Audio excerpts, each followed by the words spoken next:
I got all 4 pieces cut, and I've got my marks every 8 centimeters apart to mark where the holes will be to slide the safety pin through, or the adjustment pins. So I had started getting the large holes cut out. I decided to pre-drill all of the small guide holes through the whole thing, and then here and there I was trying to cut the big holes again. As you can see, they're pretty uniform, pretty nice. I haven't cleaned them up at all yet, but it's an idea, the size of the holes and the spacing.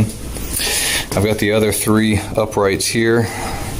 These will be the cross members that go across the top. These are the bars that will be used as the safety pins. Each of these is really stout, really heavy. And this is the base plate that'll go at the bottom between the uprights, so you can still have foot clearance without stepping on anything too substantial.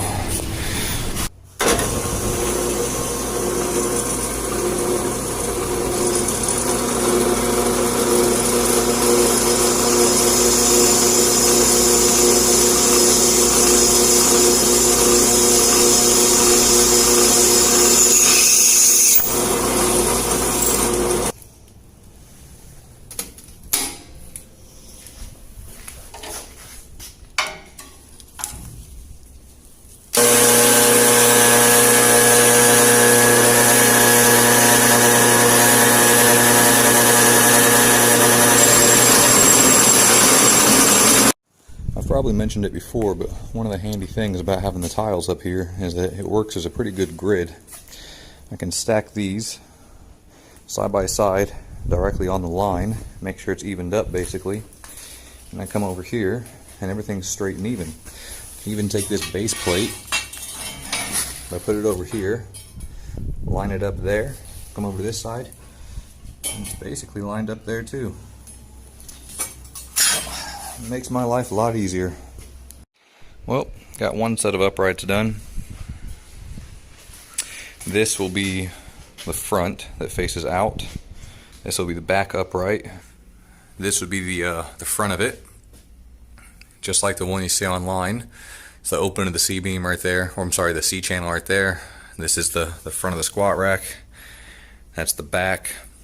Both openings are facing in the same direction, so that you can have the securing nut that holds the adjustment.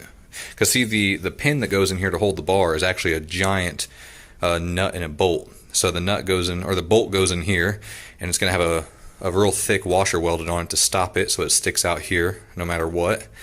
And then you put the giant nut on the back to secure it in place. This prevents anything from hitting that on both the front and the back. If this were to be flipped around, then you wouldn't be able to use the inside of the rack basically, because the teeth, the lips would be facing this way, and you wouldn't be able to get inside there to the rack to actually hook the bar on. So having the opening facing back on both of them ensures that you can use the inside of the rack with the safeties, or you can use the outside of the rack without the safeties. It's your choice. That, as you see, is it's not like C-channel up there like this one is. This will have holes drilled in it, and I'll hang a bar from there, and you hang attachments, run bands, whatever you want up there. But down here is low profile and flat. You can see that you can go right over it and it won't affect your stance at all. So you can go as wide as you want without the squat rack getting in the way. You just slide this in the front and go straight on through to the back.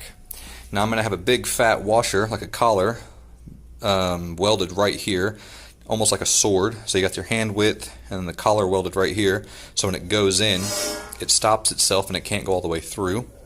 And that'll also leave about the same amount of distance sticking out of the back. And the reason for that is so that if somehow, miraculously, anything heavy enough is able to bend this thing like a noodle, it won't be so short that it just pops right out and lets go. It'll bend, but it'll still come up and grab on to each side. The other benefit this gives me doing it this way is that instead of having just the flat out here with the safety pin in here, what you can do is drop this down to a different level. Let's try this one. Now by putting it crooked like that at a different level, this side ends up sticking up. Now of course you could push it all the way in. And by sticking up slightly, you can actually use that as an impromptu bar catch on the outside. So by sticking up, the bar cannot roll off of it, but it also doesn't give you a whole lot of clearance that you got to get past in order to unrack it. So if you want to set the bench out here or anything else, you can just go from being a safety pin on the inside to just dropping it down a level, and then this will catch a bar on the outside. That's that so far. Basically, I got to do the exact same thing to the other side. Got to bore out those holes, weld them up the same way. So this upright, this side of the squat rack is done. All 4 safety pins are done, 2 for each side. This, one of the uprights for the other side is done.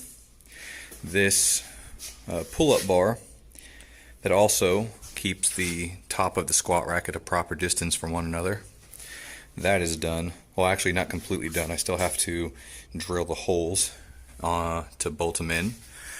And now I'm started on the last upright. Once this upright is done, I can drill the holes in there. Well, there it is, the final weld of this side of the squat rack. I had it tilted up like this so that I could more easily weld into that corner right there. But now it's ready to stand up and